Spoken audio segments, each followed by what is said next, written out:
on too? I think the first episode came out last March. Yeah. Last March? Yeah, or This year or last year? This year? last year. Okay. March 2021. Oh, okay, yeah. Yeah. Dang. So, been doing a whole year. Mm-hmm. That's fucking exciting. Yeah. And that's the creative hour, right? Yeah. Hell yeah. And you have a co-host? No. No, just it's you. just me. Yeah. Oh, shit. Hell yeah. Since day one. And so, what's your style of the podcast? I mean, I think it's kind of like this. It's just conversational. I mean, sometimes I try to incorporate other pieces of media. If they're like an artist that maybe has some kind of video or interview that they've done, something that I can tie into what I'm talking to them about. Like when I interviewed Jeffrey Clark, a black tap dancer here in Columbus, like I used some sound footage from a protest that he tap danced at that I organized. So kind of just like, I also kind of view it as like, if this person is doing like this beautiful thing art-wise, if this is like a timestamp in their life or career, what do I want them to be able to like look back on and remember through this conversation? So That's crazy. Yeah. I was gonna say, because that's very similar to like kind of like when I'm like the goal that I'm trying to accomplish here is that like I feel like a lot of the comedians and a lot of like the people that I'm friends with, they're just really bad at marketing, and they just don't do a lot of, they don't know how, or they just are just bad at it. And it's like, this is a good spot to like, hey, I watch Eddie's podcast, I see comedians, I see musicians, I see, authors or whatever. And it's like, this is a good spot to like get a ground for like what's happening in Columbus. So if you're coming into Columbus, you know where the shows are at, and or if you live in Columbus, you know what's going on. So and a good way to meet people. Yeah, on a exactly. level. Yeah, and it's so crazy because a lot of people have been telling me that like they'll talk to me like right after listening to a podcast. And they're like, dude, it is really weird, like like listening to your podcast and then talking to you right afterwards, because then it's almost like I've already been talking to you for this whole time. Yeah. Has there been any part of the interviewing process that's been weird for you or like unexpected? Now I'm interviewing you. No. This is good. This is good. No. Podcast host face off. Yeah, there goes. I would say, sometimes knowing the right questions, because like I guess my whole thing is that I like to let everybody be involved, and my criteria is really only that you're doing something that I can like show off, showcase or whatever, or if you're like a comedian, author, musician, whatever. And so it's like if you're like just a person, I'm not saying that I'll never do that, but it's like if you're just like working a 40-hour-a-week job that you don't want to talk about on the podcast so you don't get fired, but you just want to shoot the shit, I'm not like 100% interested in that. I'm more interested in like, oh, how did you get started with what you're doing? All that stuff, because that's what people, the passions that people do, that's like what make you. You know what I mean? Yeah. And it's like that's like how you express yourself. Is it also like you're kind of trying to find a narrative when you talk to people? Kind of like what, like, what are you up to? Like, why? I feel like I like to figure out why are you doing this? Because it's like, why am I doing this? I don't even know why I'm doing this half the time. So it's like, I like to figure out what other people say, because then I'm like, oh, that's a really good point. Like, you know what I mean? Maybe I should evaluate what I'm doing and see if I also see that positive thing that you're seeing or whatever in your passion or hobby or whatever. Yeah. So, but you're a writer. Everybody, this is Prince Shakur. Is that how you say it? Shakur? Shakur, yeah. Yeah, hell yeah. No relation to... No, people always ask me. No. No. So you are, did I read Colombian? Wait, did I read that right? Wrong? No, I'm just from Columbus. I live in Columbus. Oh, no. But your mom, where's she from? My family's from Jamaica. My family's from Jamaica. Fuck. Yeah. Fuck. My family's from Jamaica. Sorry. I was born in the U.S., but both of my parents immigrated to the U.S. in the late 70s. Okay, so what does that technically makes you first generation then, correct? Or I think it's more second generation? First generation, I think, is when you have immigrated. Oh, okay. And so I'm the child of immigrants, so I think that makes me second generation. Hell yeah. Dude, how would you say that like has affected you as a person? Like, you know what I mean? Like as you walk around. Oh God, that's a good question. I mean, from a very early age, I think I sort of got to have an understanding of class and privilege, like being black, growing up in the east side of Cleveland, like in the hood. You view life in a certain way. And then I'd go to Jamaica and it'd be like, oh, kids here don't have a Game Boy Advance, and I went to kindergarten there when I was 5. So I feel like honestly, it's so early in my memory, like Jamaica and my family there, that it's almost just like, I don't know. It's hard. I don't know. It's just like, it's another way for me to feel at home that I think maybe a lot of black people in the U.S. don't necessarily have, because you have your culture here as a black person, but I feel like I also have my family's culture in Jamaica. So it's kind of like, I don't know. I guess it maybe also just gives me another understanding of the diaspora as well. You know, it's actually interesting though, because I've thought about this a lot. You know, and even just as like a white guy, like I have like no connection to my European ancestors. Like, you know what I mean? I have no backstory. Like, so it's just like, you know, like you hear like, oh, your grandfather came over here, but it's like you don't know about your family. You don't who's over there still. Like, is there, you know, because there's still people over there who are like not too far related from us. You know what I mean? So it's like, you know, who are those people? You know, what are they doing? And it's like, so it's very interesting. So like, do you still have family over there? Mm-hmm. My sister lives there. We have different mothers, but the same father. I have uncles that live there. My stepdad lives there. I mean, I went back last January. Oh shit! January of 2021, and like, is it true what they say about the weed? Oh, I mean, it depends on who you're buying it from. If you're a tourist at Sandals Beach Club, you're gonna get shit, maybe. But if you're buying it from good people, it's like, I mean, last year was the first time I ever smoked weed there ever, because I had only gone there as a kid before, like pre-18. It was good as fuck. And like, it's legal there, right? Oh, no. Really? No. That's why they got Legalize it. That's so crazy to me. No, it's just another way for the cops to make money. It's like, that's insane. Why would they make it legal? That's I'm insane. sure it would actually, because it's like such a place. You know what I mean? Like, I don't know. I don't want them to take tourism that far. Yeah. Oh, God. Yeah. That's crazy. Yeah.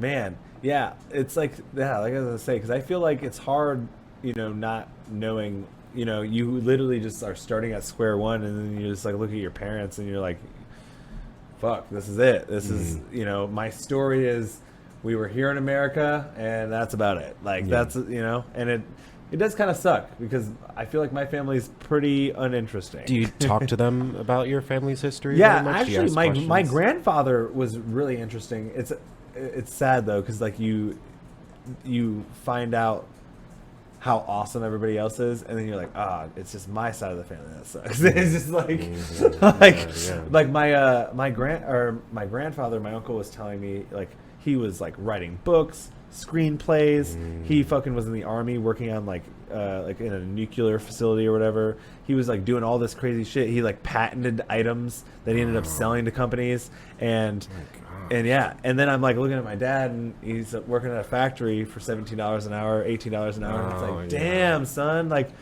how did we get here? Like, what is this? And each generation is different. I mean, yeah, dude. Yeah, really. I was gonna say, my one uncle used to tell me that my dad, he was so lazy that he would pay him to like clean his room when he was younger. So my dad was just doomed from the beginning, dude.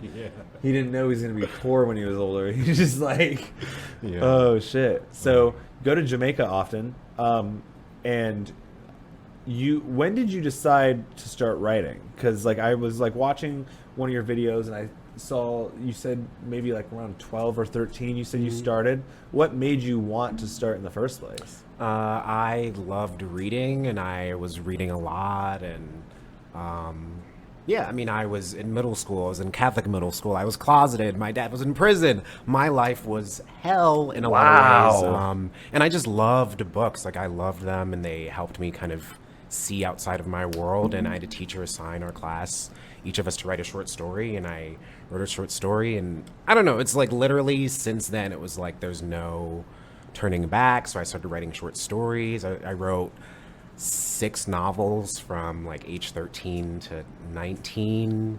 I wrote a lot of fan fiction, wrote a lot of poetry, but oh yeah, Colin was telling me that I need to find some of your old fan fiction. I don't think I didn't publish any of the fan. Well, there might be. He was telling me, he was saying that there was something that I could find that I should have brought up on the podcast, but I didn't remember. Well, there might be the Harry Potter fan fiction out there somewhere. Yeah. I don't know if I didn't post any of the Twilight fan fiction online. Maybe it was the Twilight stuff that he was. I don't remember. I mean, what were you into? Like who was your, when you started writing, who was like your go-to author? Like if you were going to read a book. Oh god. I mean, I read a lot of like action and thrillers and mysteries. So I read a lot of R.L. Stein. I read a lot of his Goosebumps series, but he also wrote a lot of teen slasher and horror books. Really? I was reading a lot of Anthony Horowitz. He's like a middle grade writer, and his stuff was about like kids with superpowers. And he also wrote the Alex Rider series, which is this. I was gonna say. It's like a kid spy series, and I wanted to be a detective so fucking bad. Dude, didn't we all? And I read book fairs and shit like that. They would have all those like spy shit. You're like, dude, I want that. And so I read a lot of, and I loved I didn't love a lot of the books we read in school, but there were some books that we were assigned that really impacted me, and I think kind of fed into like the kind of writer I wanted to be earlier on, Walk Two Moons by Sharon Creech, or I was reading a lot of like series like Gone by Michael Grant. That's a book series about a bunch of kids in a town where everyone over the age of 15 disappears, and it's like basically Lord of the Flies over the course of 6 books, and they're all like, I don't know, it's Gone wild. Gone series by Michael Grant. Interesting. And you said it's a town of kids. Yeah, where everyone over the age of 15 disappears, and the town is enclosed by a dome, and some of them start to gain superpowers / become mutants, and it's very much about morality and good versus evil, and what happens when children have to survive without adult supervision. Did you ever read Haddocks Found?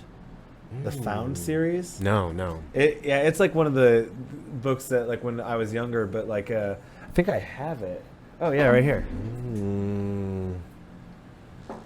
It's a book about a bunch of kids who like are all adopted. They find out and they like figure out that they're all like they're like all fucking. Oh my God, I would have loved this shit. Yeah, you can borrow if you want. I will. I was gonna say it's like they're a bunch of kids and they find out that they're like history people. Can you show the main camera when you say? Go show the This is Margaret Haddocks, Peterson Haddocks. You said they find out that they're history people. I don't want to.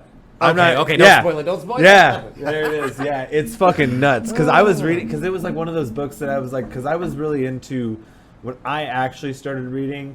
I was kind of into like thriller stuff. Mm-hmm. There was this book about like this girl that had like drowned in a pool, and like these people would visit like this camp, and this girl had a friend, and I was like, that was a good story that I don't remember what that one was called, but yeah, I was like really into like spy shit like that and everything. Okay. So, but that's cool. Yeah, I'm glad that you're gonna check that out. Yeah. Let me know what you think, because I thought it was a pretty interesting read. I haven't read it again, but like I've read it 2 or 3 times in my life, so I don't read a lot. So that's a lot for me.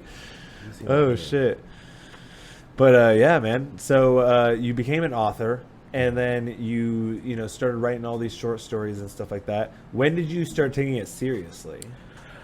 I mean, honestly, from the beginning, honestly, because I was very much a kid where I'd find a hobby and I'd obsess over it for a period of time and then leave it. And then I had certain hobbies that stuck. Like I think before I wanted to be a writer, I really wanted to be a spy or detective. So I was a part of Spy Academy, Detective Academy. I'd basically do like a stakeout in my room. Oh shit. And I don't know, it was so extra, but I loved hobbies so much as a kid. And so when I started writing, even at 13, I remember watching the Oprah Winfrey show, and there was this girl on the show who got published at 14, and she wrote a novel at 13 and got published at 14. Wow, shit. And I remember seeing that and thinking, oh, I'm going to do that by the time I'm 15. And so I researched the publishing industry. Like by 15, like I had written so many short stories, and I knew I wanted to write a novel. I wrote a novel, and actually in high school, I tried to query literary agents. And for people that don't know, querying is basically when you write a pitch letter for your book and you send it to literary agents who try to sell your book for you. And I think I sent out like 12 query emails, and I actually got like a few really nice rejections from literary agents that were just like, you're young, but keep writing. So I mean, I took it seriously. Like I knew then I was like, by the end of high school, I want to see if I can get a book deal. And then in college, it was like, by the end of college, I want to see if I can get a book deal. Yeah. And now, look at you. Yeah. Now, you've got a book deal. I do have a book deal, yeah. After college, it's happened. Yeah. And it's taken a long time. And so the title of your book is When They Tell You to Be Good, correct? Yeah. Hell yeah. And this is a memoir, correct? Yeah. Hell yeah. And so you went to OU for a little bit. I forgot. What did you major in? Creative writing. Creative writing. Graduated Oh, hell yeah. 2015. Yeah. Sweet. Hell yeah. And so you said you like to be a spy. It's very interesting because you've kind of taken on like a sort of like activist, style now, and it's so it's interesting that like you now can use that old interest of like investigation and like staking out to like really get down to actual matters and like, I'm not just gonna write this surface level story about something. I'm gonna go in there and like actually fucking figure some shit out, like what's happening. Yeah. And I think for me, it's like I loved writing before I think I really understood myself as being racialized. Like, I mean, I knew I was black, I knew I was Jamaican, but I was still a kid. And I was also figuring out that I was gay. But my senior year of college was when Michael Brown was killed. And so I basically started classes my senior year, and Black Lives Matter was starting. And I was a creative writing major, but I don't know. I mean, that was when I really realized, I was like, okay, I want to organize around these things, but I also want to find a way to understand why this is happening and how to write about it. So I started reading more black literature. I started listening to like speeches by like Malcolm X and Martin Luther King. And I don't know, it's like, I think college. So even you weren't like, so you weren't always like super privy on the stuff? I mean, it's kind of, so before high school, I just knew what you were taught in school, which is like civil rights, Martin Luther King, blah, blah. Exactly. And I mean, I grew up in a Jamaican family, so there's also that history. But in terms of like understanding it in my body, I think it's like that's a different thing. Like you can learn something in school, but when you understand like these things that happened in the 60s are directly connected to the social conditions I live in now. And in high school, I had a teacher that was a communist and like taught us all about communism. That's crazy. And, like communism in China and the Soviet Union. It was honestly a lot, but that was also like where I kind of first started getting radicalized. And so it's kind of interesting that there's like these steps along the way. So high school was kind of an experience, and then college was kind of where I got more radicalized, and writing kind of changed for me. And that's when I started blogging. I had a blog that I would like write about my travels and experiences. And so I I watched think a few of those videos. Yeah. And so I think, I don't know, it's like the more when I've changed over time in my life, the function of writing has also changed as well, with like how I organize like politically. Cause it's like, I don't write about everything I do organizing wise, cause some of the shit people don't need to know. Yeah. So you said, do both your parents, or is your parents still together? No. Okay. Is your mom here? Yeah. Okay. So I've talked to a few, like there's a few comedians whose parents are like from Somalia or stuff like that. And one of the things that I've noticed is that they tend to say that their parents are like racist. Is that something that you find with your family too? Is that, I'd like, say true? my mother is prejudiced in some ways against white people. Oh, but, well, I was talking more like towards like black people. Oh, I mean, yeah. I was like, because that's like just like a very interesting dynamic. I mean, I think it's like, one way I view it is like, there's the whole conversation about racism, which I think has become, I guess, more accepted or at least understood in the mainstream in terms of like people understanding that it's a conversation. But when I think of like how you expand it, like I think of anti-blackness as like a socio-political construct that operates globally, and it's like there are people that aren't African American who are anti-black, and that's because of white supremacy and colonialism. So yeah, I mean, I grew up with my mom like calling the kids in my neighborhood like nigglets and stuff like that. It's like, yeah.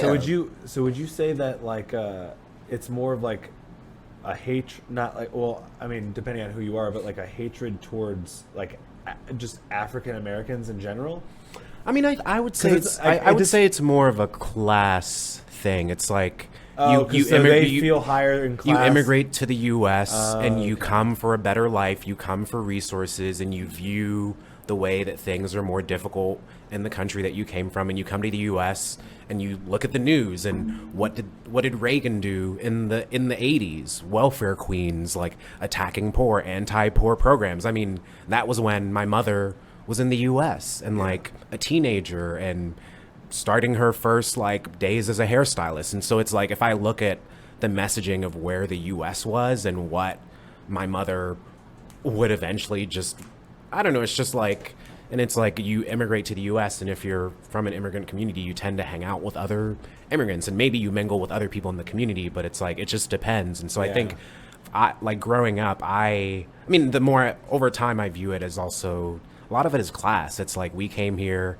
to do this hard work, and these black people aren't grateful for the opportunities and resources that they have. But like how I feel now as an adult is that there is room for like solidarity, and that's like kind of what I try to explore in my writing. Like how can I look at the black side of my identity and look at the Caribbean side and understand like how those can come together and how both of those are equally difficult for me in a lot of ways. But I do think there is room. I just think it's like for older people that immigrated here, like my mother's generation, it's like, how can I theoretically go to her and be like, you're anti-black, you don't understand all these things? It's like the conversation, I think, at least between like younger people and like immigrant families and older people, I think it has to be about like, how do we share space with people of like different backgrounds and identities, even within the diaspora? Because it's like, I'm gay, but my mother literally doesn't know any other gay people other than the ex-gay at her church. So it's like, how do we get Caribbean people to like actively hang out with gay people or trans? I don't know. So I think it's like, it's a big, to me it's like a big conversation. Is your mom like a conservative at all? I mean, I would say she's, I mean, in some ways, socially moderate. I'd say she used to be more socially conservative, but I'd say she's more socially moderate. Because I was always wondering, because I know that sometimes, like when immigrants come over here, they'll like start like voting like Republican or something like that. Yeah, my mother would never vote Republican. But in terms of like social issues and, I mean, like Jamaica has a lot of homophobia, like a shit ton. So it's like, and that's like tied over from British colonialism. How hard was it to like come out, and when did you come out, if you don't mind talking about 15. Okay. I mean, it was really hard. Like I grew up hearing a lot of casual homophobia. I wasn't a tough black kid, so I was teased a lot growing up. And when you're teased and accused of being gay, you learn how your family reacts to people thinking that. And it was always like, show them that you're not gay. Like, if they say this about you, say it about their mom. Like, stick up for yourself. And the message was never like, and so the message was never like, it's just kids were weird as nuts back then, dude. That's what my mom told me to do back. I mean, so it was horrible. I mean, I was really, I mean, from ages 12 to 15, I'd say for like half of that, I hated myself. And then the other half, I was wondering, how am I going to deal with this when this explodes my entire life? And at some point I decided that I wanted to come out before college because I didn't want to be one of those people that waited until they were 40. But my mother read my journal without me knowing and found out that way. And did she confront you? Yeah. And so that happened when I was 15, and that was really horrible. She had me talk to a woman who she knew, whose hair she did, who identified as an ex-gay. Started going to therapy, but it wasn't like an ex-gay therapist. It was actually a nice lady who helped me process a lot of shit. Then my brother came out. My older brother's gay. Oh, hell yeah. Then my dad got out of prison. And then he came out as gay? No. Everyone came out. No, not. I went to Jamaica and I told him that I was gay. And then I went to college. Hell yeah. So, cliche question, but did you always know?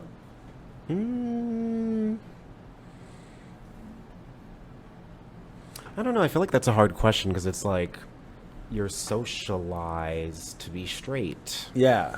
And or at least for me, it was like I was socialized to be straight until I realized I wasn't. Like, was there like a point in time in your life that you could like look back on and been like, that was like the time you're like, oh, maybe I'm like not into women? Probably like 11. Dang. Maybe 10. Yeah, probably 10. 10 was when I was like, what is this feeling? I was going to my class. And so probably 10, honestly. Yeah. Dang. Okay. When did you know you were straight? I still don't know. We'll still figure it out. You know what I mean? We still got time. Good answer. I might be one of those closeted 40-year-olds that come out later on. Good I'll answer. get married. I'll get fucking have kids, and then I become super famous and rich. And I'm like, you know what?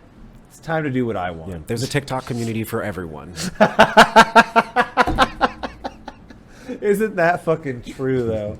I was on TikTok the other day and I sent him a video, and I think the algorithm is still trying to figure out what I'm all about.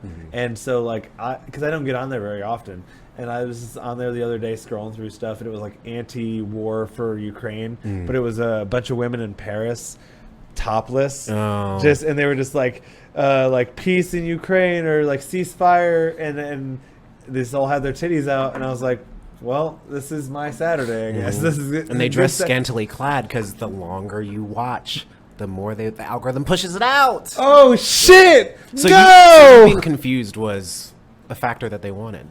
Damn. And then I was like, I mean, some of them were nice, you know what I mean? Like, they were making good points is what I was trying to say. Like, I listened to the whole video a few times. I need to make sure that... Especially on that topic. Yeah.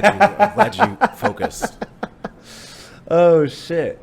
Man, so you graduated from OU with creative writing. And then afterwards, I think I read that you went to Seattle and did a little bit of, like, traveling for abroad. How was that? I moved to Seattle and I worked as a boycott organizer for 3 months. And then You said a what? Boycott organizer Okay. for a labor union. So I basically stood outside of stores and yelled at people.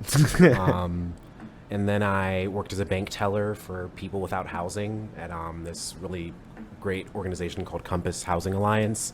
And then I was kind of like, I don't think I want to live in a city like Seattle at this point in my life. I don't want to pay this much money for the kind of city that this is, which... Were you still doing writing over there too? I was blogging, but yeah, I mean, like personal writing. And I was like organizing a little bit with like some people that I knew there.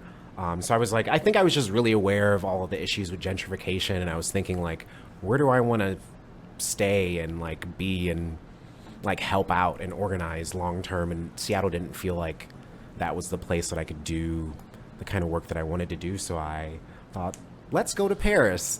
And then I went to France for the first time, and I went to Paris. I went to Lyon. I went to Chambéry. I went to... Where did I go? I also went to Hungary, and I went to Spain. Oh, yeah. And that was my first trip, like, abroad as an adult. Damn. It was like 4 weeks. How would you say... Did that change you at all? Yeah. I mean, I think I don't know. I think I honestly view myself as an adult. Any time where I've made a major life change, I've always chosen to travel after. And that was the first real time that I did that. And I don't know. Honestly, that trip gave me so much more back that I even now still appreciate or have appreciated. So it's just like, I don't know. It was like immediate instant gratification because I don't know, it just opened me up and I was like, oh, all this, doing this is possible. That's interesting. So you said that after you do a big life change, you always travel afterwards? Yeah, I mean, I tend to, yeah. That's interesting because I found, like, because when I decided to do comedy, I had gone and saw a comedy show.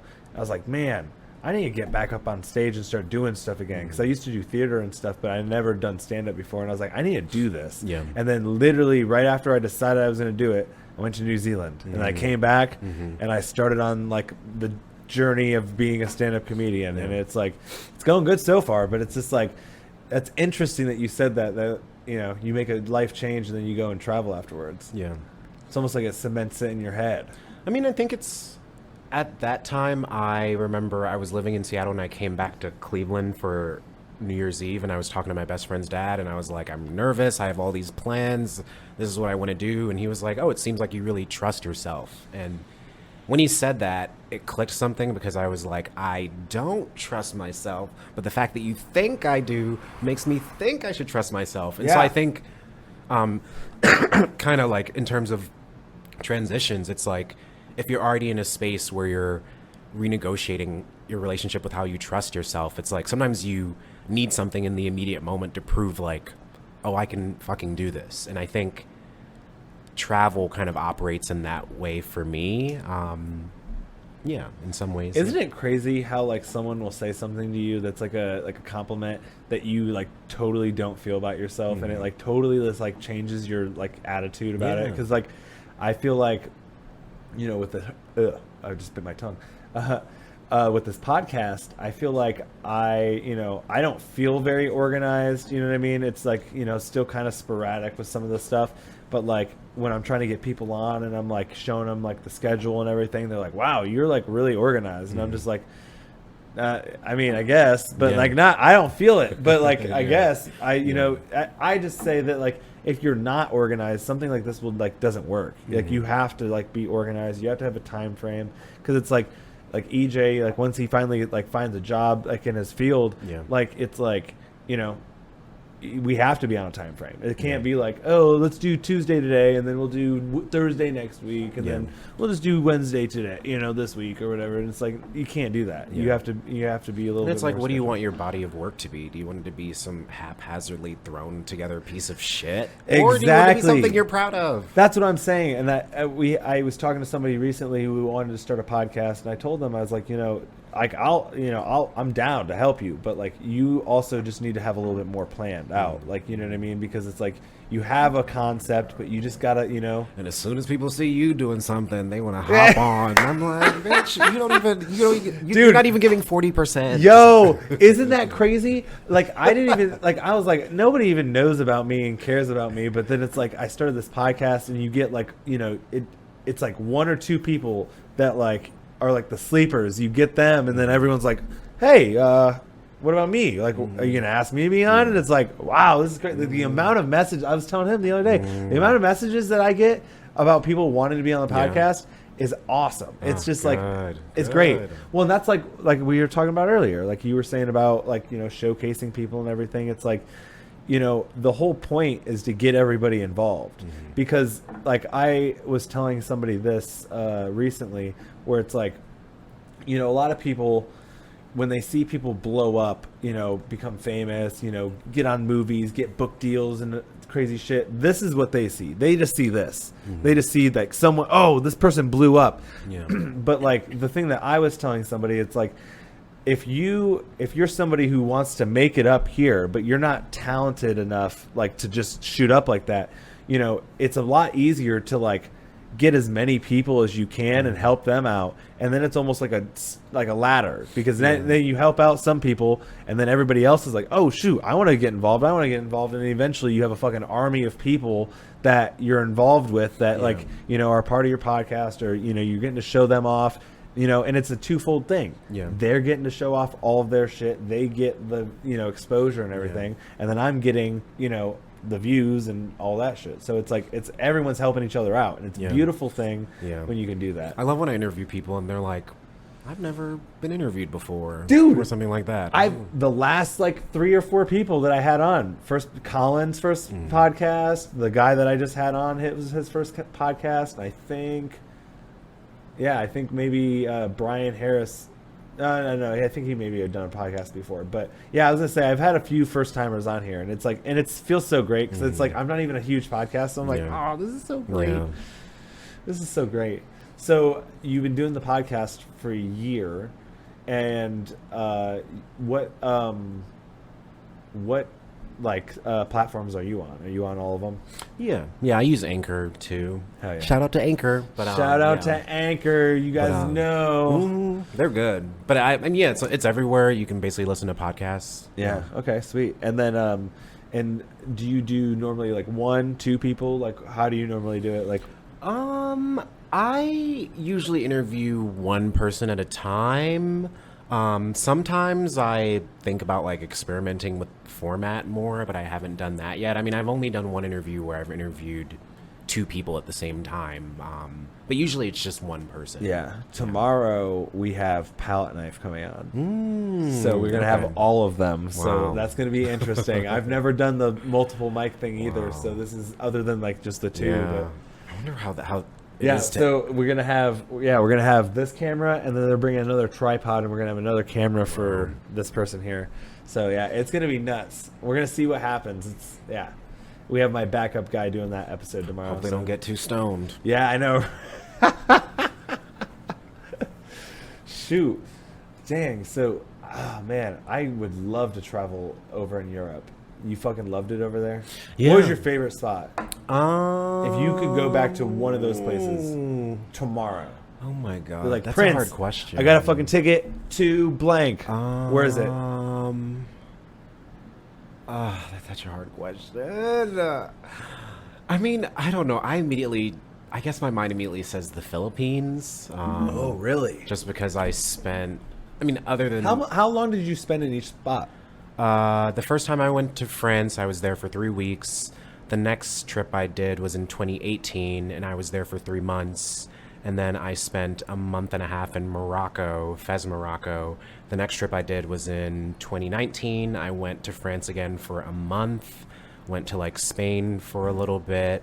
And then later that year, that was when I did that residency in India. So I was there for a month, and then I went to the Philippines for a week after. And then... and then at the end of 2016 was when I went to the Philippines for the first time, and I was there from January to March of 2017, and then I went to South Korea. I worked at a hostel in Busan for a month. Wow. Yeah. Dang. But out of all those places, I mean, if somebody gave me out of all those, I mean, but it's also like, I'd say the Philippines. That's a lot of places. Yeah. Holy shit. You really went. Yeah, and I've also like worked in Yellowstone National Park. I worked in Big Sky, Montana for 2 summers. Damn. Yeah. Damn. That's like one of the things that I was telling my brother the other day, because I mean, I've only been to New Zealand. That was my first time out of the country, like really ever my first time leaving like Ohio, really. I've been to Florida to visit my grandmother, but it was never like, visiting Florida. It was just my grandmother. So, but like, dude, like traveling like just does something, especially when you get to meet different cultures. Like the thing that I loved the most about New Zealand was that like the natives over there are like ingrained into society. Okay. Like it's not like in America where it's like if you see a Native American, it's like, oh shit, it's like that's like the only one in this school, or the only one at this job in this state. There, it's like you see tattooed faces just walking in the grocery store, sitting next to you in the fucking restaurant, and it's amazing. So would you say like there's a deeper mainstream understanding of indigeneity there? Maybe. I don't really... I know that they're a little bit more on the liberal side, so I feel like they probably are. I don't know. Like I don't know what... I don't know what their policies or something. Yeah, I don't know if they... I don't know what their actual like relationship is with them. Like if it's like, like we still have a bunch of their land that we're not giving them back or something like that. But I know that like at least... Dude, they were like the nicest people, man. Like... I was telling somebody one day, I was in the airport, and one of the fucking native lady. She was sitting across from me, and she saw that I had my ukulele, and she's like, "Oh, do you play?" And I was like, "Yeah, I play a little bit." And she's like, "You should play me a song." And I was like, "Oh," and I was like, "All right." I played "Can't Help Falling in Love" by Elvis Presley, and then like 10 people started singing in the airport, and I was like, "Oh my god!" It was like the most emotional moment I think in my life. You were like, leaving? Huh? No, it was just like in the middle of the trip. We were like going on a plane to go to another like city, and she was just like talking to us and asked me about that, and it like that is like one of those things. I'm more of a people person when I go out to places. I just love chatting with people. Me too. Yeah, and it's like I'm not. I love talking to old men and old men or like other or straight men, because when I don't know, it's like when I travel, it's like I'm not gonna tell everyone I'm gay because you don't know what can happen. But like when I can like really like. And then other guys start talking to me. I'm like, oh my god, I have friends. Yeah, dude. But it's because they think I'm like, That's crazy. So it's like before they know you're gay, they're like their guards are down. Yeah, they're like, how many girls have you fucked? And I'm like, oh my god, like, can we wait to talk about this? But it's like, of course, you're over sexualized as a black man wherever you go. Yeah, that's crazy. Yeah, man, I thought about that because I was like, man, like guys talk, how guys talk. So it's like, if you meet somebody for the first time, do you immediately tell them, or do you kind of just like, let it like, because you're like you're a proud gay man, so it's not like you're hiding it or anything now. But it's like, if, it's not obvious to somebody, I guess, you know what I mean? Like, how do you just jump straight into it? Like, yeah, I'm gay, or are you just like? No, I mean, I code switch for my safety. That's something I learned. Whoa! As code switch? Yeah. What's that? It's a term for. I mean, it's typically associated with. I'm learning like shit. How black people, you code switch. You talk a certain way around black people. You can talk a certain way around white people. Oh, I do that shit. Yeah, and so code switch. I mean, for me, it's like, oh shit. I know when to change certain ways and mannerisms that I have based on how safe or unsafe I feel in that situation. And part of that is just like homophobia that you learn from people around you growing up, from your parents, from other people in your class. But for me, when I travel, it's also like a safety thing. 'Cause it's like when I first went to the Philippines, I was couch surfing, which is essentially like Facebook for travelers, where you can request to sleep on someone's couch. And so people were being very hospitable and friendly, but it's also like I'm literally in someone else's home, and I don't know how you're going to react to this part of my identity, and I'm not going to put myself in danger because I don't understand. If you're sleeping on someone's couch, and so granted, like the the first month I was there, I stayed with this man named Alex, who was really nice. Like, opened up his home to me. Like, was poor. Like, lived in like what a lot of people like. I think a lot of travelers wouldn't necessarily hang out in that neighborhood because it was just like where a lot of people that were lower income lived. It wasn't necessarily slums, but I felt comfortable there, and we shared groceries and stuff. But I never told him that I was gay because it's like, I'm living in your house. You are. And it's also like, if people literally assume you're straight because you're a black man and the only way that they see black men is basketball players, rappers, or porn stars, it's just like, why am I going to go through this awkward, potentially traumatizing thing? Because I don't know. And so it just literally depends. And Alex also, I mean, did he try to have me sleep with his neighbor who was a woman like 3 times? Did I have to finagle my way out of it by being like, oh, I just got over a breakup and I only date black women? Like, So it really just depends. But I mean, I will tell you, like, I left the Philippines and I went to South Korea. And granted, South Korea has a lot of Western influence in a lot of ways through tech and the media, etc. But I was working in a hostel, and I didn't tell anyone that I was gay right away. And eventually when I did, it was totally fine because it was a bunch of people from around the world in different countries, like traveling, like, and so it just depends on the environment. And now let me ask you this. Have you ever been to another country where it's like, gay is like being looked down upon, and like someone has come out to you that like hasn't like come out yet? Like, you know what I mean? Like, have you ever been like staying couch surfing and then like you're talking with somebody and they're like, man, they open up to you and they're like, I'm gay, but like I can't tell my family or something like that? I don't think that's ever happened. Never happened to you? No. Cause that's crazy. Cause it is like really weird living in America. Just like, I'm just so like, you know what I mean? Like trans, gay, you know what I mean? It's like someone could walk up to me and tell me that they're a fucking unicorn, and I would just be like, it's America, I guess. But it's like, it's so crazy to me that in like other countries that is like, they'll just fucking murder you. Yeah. For But the that. pendulum swings. It's like what bills and policies are being passed right now. Like, Yeah. they don't say gay bill, and I don't know. It's like the pendulum. They don't say gay. Is that a thing? Is that what I they call think it? it's in Texas or Florida, but it's basically like if you reveal your sexuality to like, I think it's like maybe to someone at your school, like If it has to. bring up sexuality, they can be sued. Yeah. by the- Yeah. And advocates have called it the "Don't Say Gay" bill, but it's actually called something else. But God damn it, dude. What the fuck? So we ain't that far off. Don't ask, don't tell. We're not that far off. Thanks, Santos. Yeah. Fucking asshole. Damn.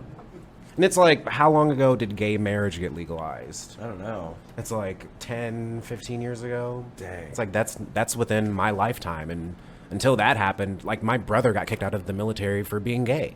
Really? It's just like, I don't know. So it's just That's like fucking I feel like nuts. it's just perspective, because it's also like how many trans people are being killed all the time, black trans women. So it's just like it is perspective. Yeah. And so when I go to other places, it's like I'm not going to insert my identity beyond how I already insert myself as a black person who's being stared at and shit all the time anyway, based on where I go. Do So you it's think just like, that being a gay person in America is like still like super hard, or do you think it's getting easier?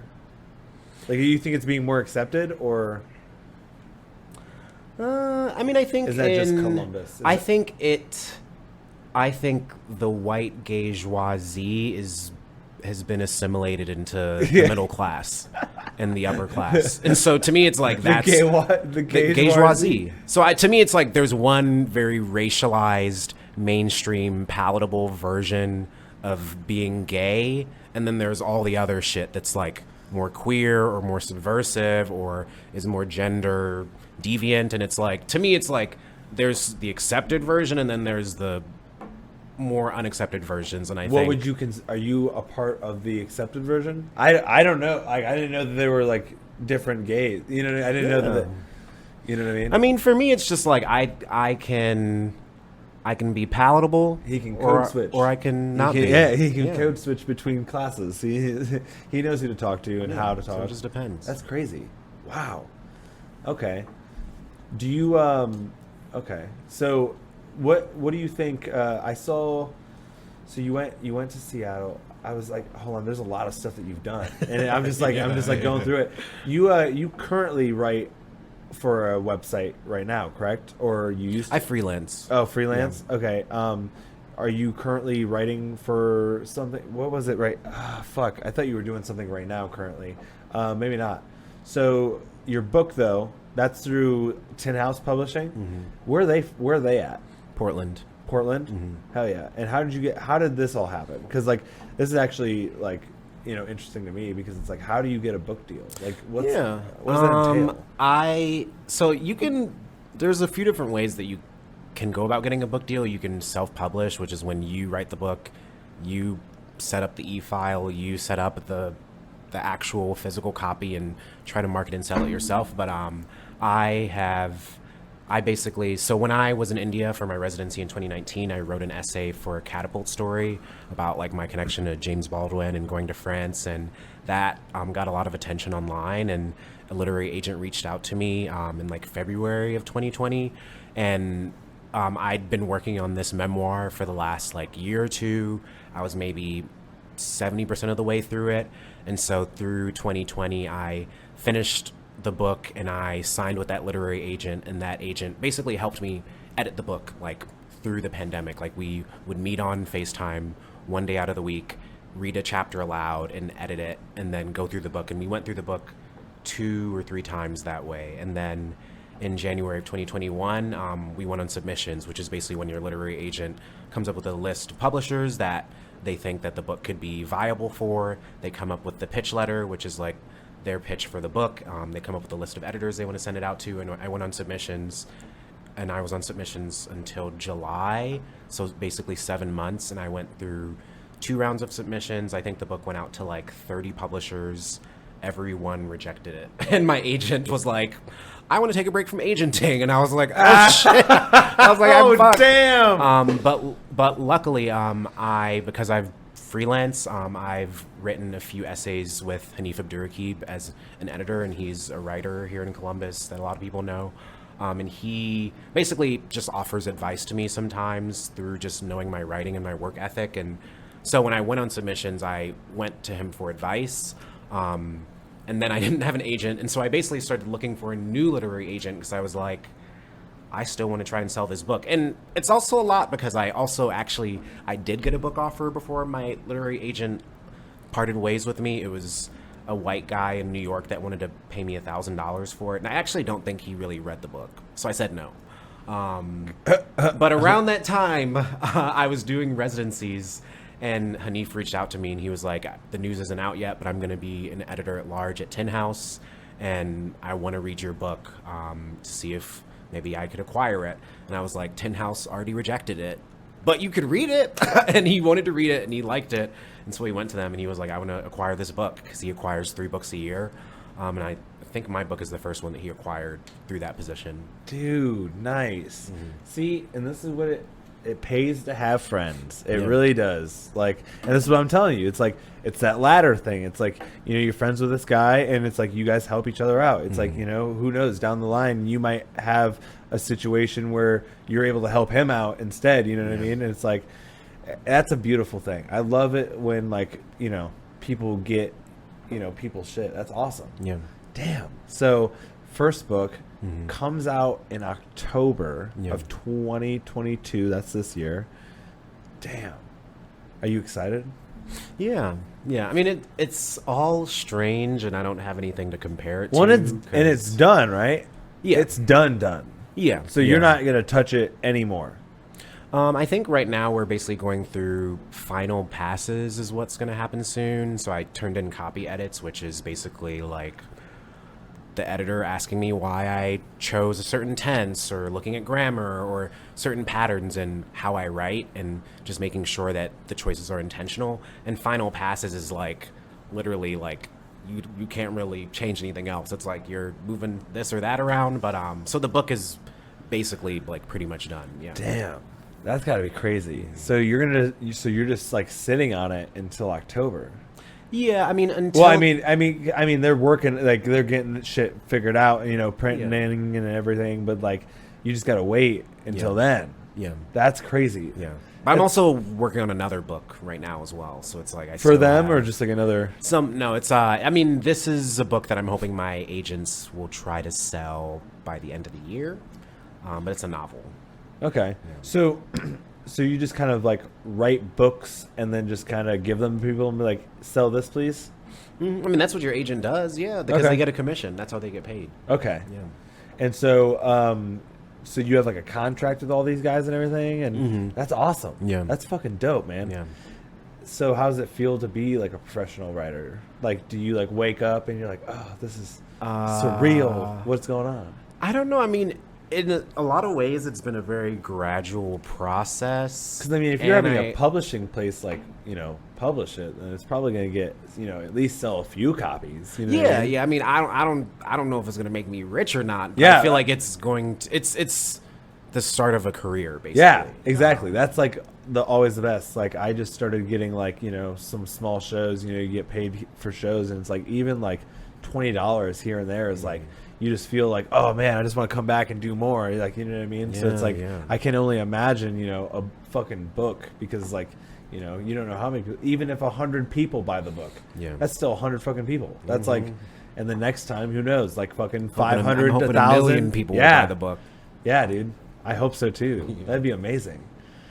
So you're writing a novel right now? Hell yeah. What, without going into too much detail, like what are we talking? Fantasy? We talking thriller? It's a young adult novel set in 1986 and 1987. Yeah. Hell yeah. This is exciting. When you're writing, do you try to focus on like realistic stuff, or do you ever go like super crazy? like super, you know, like out of this world, like, you know, super scientific or like fantasy or, you know what I mean?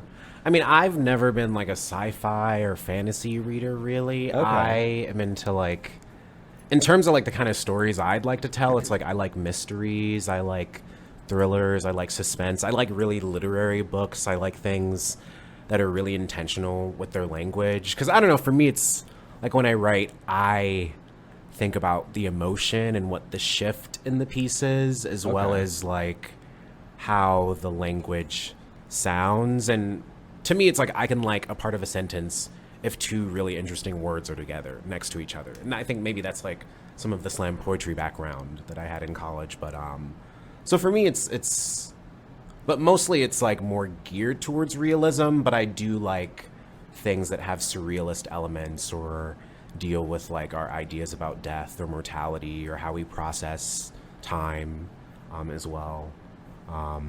Yeah. So you said slam poetry in college? Yeah. Is isn't that isn't that the crazy one? Is that the one that like people like poke fun at because it's like, Oh, it's like over the top. Yeah. I mean, why not? Yeah, that's crazy. Yeah, I did. I was a part of like a spoken word group for maybe a year, and I loved it. I mean, that was like around the time I took an acting class. So I feel like it was just all a part of. How old are you? 27. Damn, you're an active 27-year-old, dude.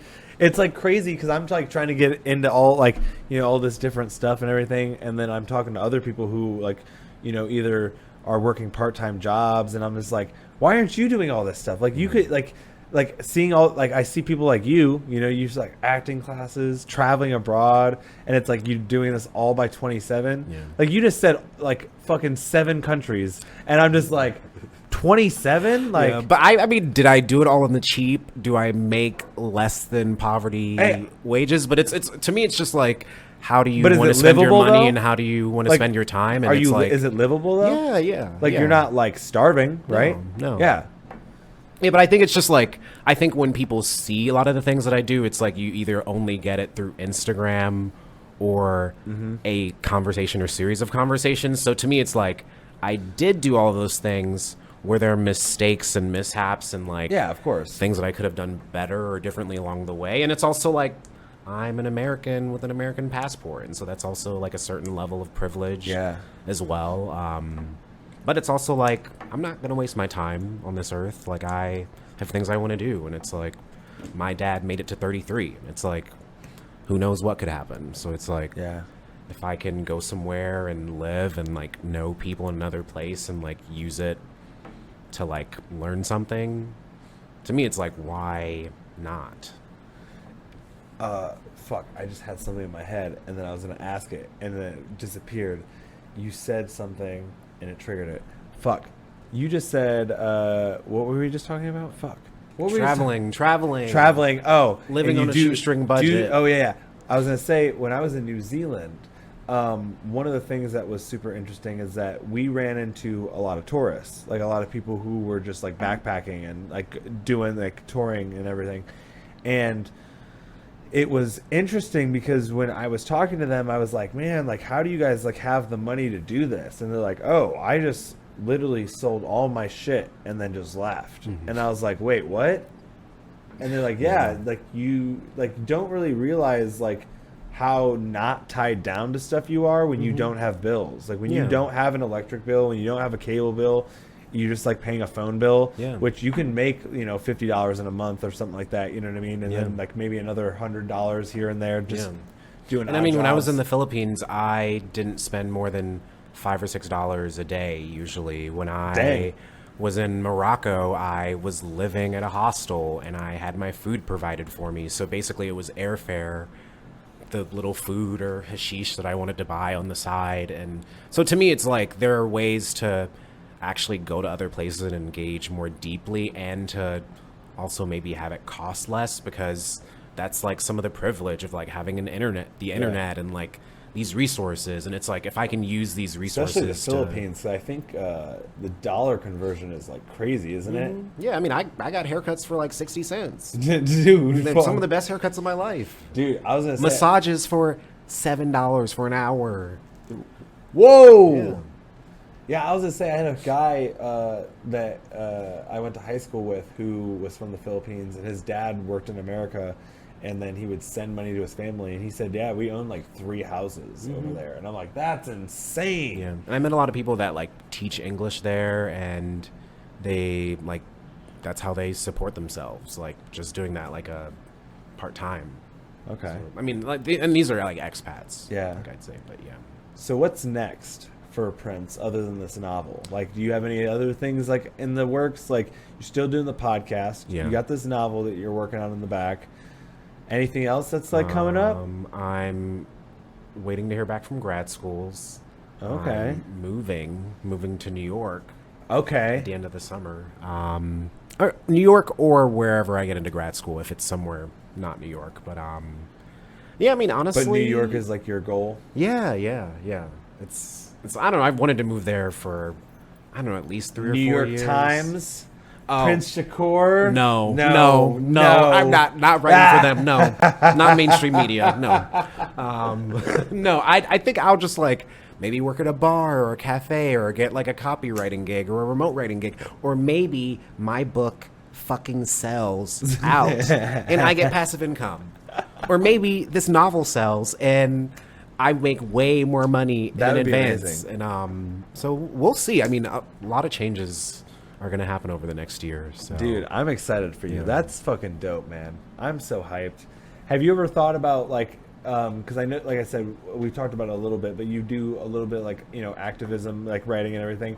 Have you ever thought about doing like a group, like getting a group together, like if you were like in a town or whatever, finding some writers or whatever who are active in like, you know, either video recording or like going out to places? Have you ever thought about like trying to do something like that, like get a column together or something?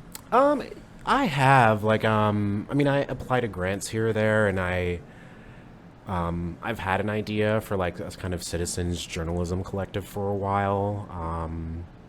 In terms of like what that would look like in a new place, we'll have to see. But I mean, it's definitely something I'm interested in. But I think, I don't know. It's not that I view my art and my organizing very differently, but it's just like there is the relationships I have with them are different in deep ways. It's like there are things that I can express myself through organizing that I will never be able to do through writing, and like vice versa. So maybe it would be interesting to see how those two worlds could live together. And I'd kind of say like the YouTube channel I did, Two Oak Minds, was kind of an experiment in that. Like we did like short documentaries and traveled and had like lots of other ideas of things we wanted to do. But yeah, we'll Hell see. yeah. All right. So this is just like for comedic whatever. Is there any famous person that you know of right now that you think is a closeted gay person? That isn't like publicly? Because you guys all know, right? Like when you see a gay person, like do you know for sure, or is it still hard to know? I mean, I don't know. It depends. Because one time I was at a pool party and somebody was like, "Dude, Eddie, you're gay," and there was a gay guy who was there, and he's like, "Nah, dude, I can tell you're not gay. You're just fucking weird." I mean, it just depends, because it's also like, I don't know. It depends. It just depends. But I don't know. A celebrity? I don't know. No. Okay. I feel like there's one floating around in my head, but I can't think of who it is What right about- now. Tom Cruise, John Travolta. I don't know. I don't really care about them. Yeah, So it's kind of okay. like, it's like whatever. Oh shit. Yeah. Okay. Well, who knew? I was just trying to see because like You can't out people on your podcast. Hey, hey, I was just wondering. I didn't know because like I said, like he was like, I can tell you're not gay, and I was like, I don't know what that means, but like, I mean, I feel like there's a gay. Like to me, it's less like can you tell whether or not someone's gay, but I think there are levels of gay. Like There's suck a levels? dick gay is different than like, oh, I'll acknowledge that another guy is hot. Like I'm like, there's a fucking difference. If okay, yeah, I would acknowledge that guy's hot. But would you suck a dick? I don't think so. Okay, so Yeah. there's a difference. So I'm like level 0 gay. That's like. Well, I haven't really introduction to figured out the gay. numerology of it, yeah, but we'll figure it out. Yeah. Yeah. We're gonna get a chart going. We're Yeah. gonna get it on your website, and then Yeah, It's so like, what I would level I of- would change the question around and challenge people listening to this podcast to think: Oh. are you a I'll compliment somebody of the same sex gay or fingering hand job? Who knows? Exactly. Maybe the question isn't, are you gay? How gay How are you? gay are you? Yeah, I think that's a better question. That's a better question. Yeah. I love that Yeah. because then it's like, because everyone's a little gay. Mm-hmm.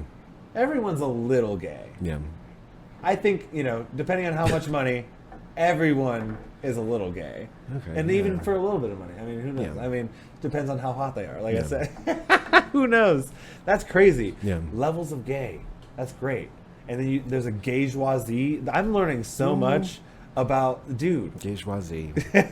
Fuck them. That was a great. Is that like a term? Yeah. Damn. The gaygeoisie. It's like they hang out in the short north. They go to what's the bar in the short north that people say like people get roofied at all the time? It's just like Whoa. Scully's? I don't know. I mean, I'm not. Allegedly, because I don't want anyone coming back for me. But allegedly, oh, but I went to Scully's last night. Yeah, no, it was fun. No. Did you get roofied? But that's literally the first time I've been to Scully's. Do people say that about Scully's? I mean, I don't know if it's Scully's. I just hear that there's certain. I've bands. heard allegedly Axis. Like if you go there and you're gay, Oh. like watch your drink, Whoa, honey. Yeah. Dang, that's how many gay bars have you been to? Is there only one in Columbus now? No. I mean, I don't go to a ton of them because it's also like gaygeoisie. Yeah. But I mean, there's a handful I've gone to. What's your favorite one that you've been to? Have you been to one that you're like, whoa, this is crazy? No. No, No. There was one that I hung out at a lot, but they have so many issues that I just can't frequent Oh there shit! anymore. Damn. All right. Well, Prince, your book. When they tell you to be When they good, tell you to be good. Yeah. coming out October 2022. We're gonna make sure that we have all your fucking links in there. Is there any other than the Creative Hour podcast? Is there any other like websites or anything that you want to push, like blogs or anything? I mean, if people want to check out my YouTube channel, I share a lot of writing resources, traveling videos. For people that like want writing resources or perspective on what it's like to be a writer, I run a newsletter called Millennial Writer Life. And you can always follow me on Instagram at Sweet Black Prince and give me compliments on my Instagram story. So, Oh, dude, yeah. I fucking love you. Thank you so much for being on. I fucking appreciate you Yeah. so much.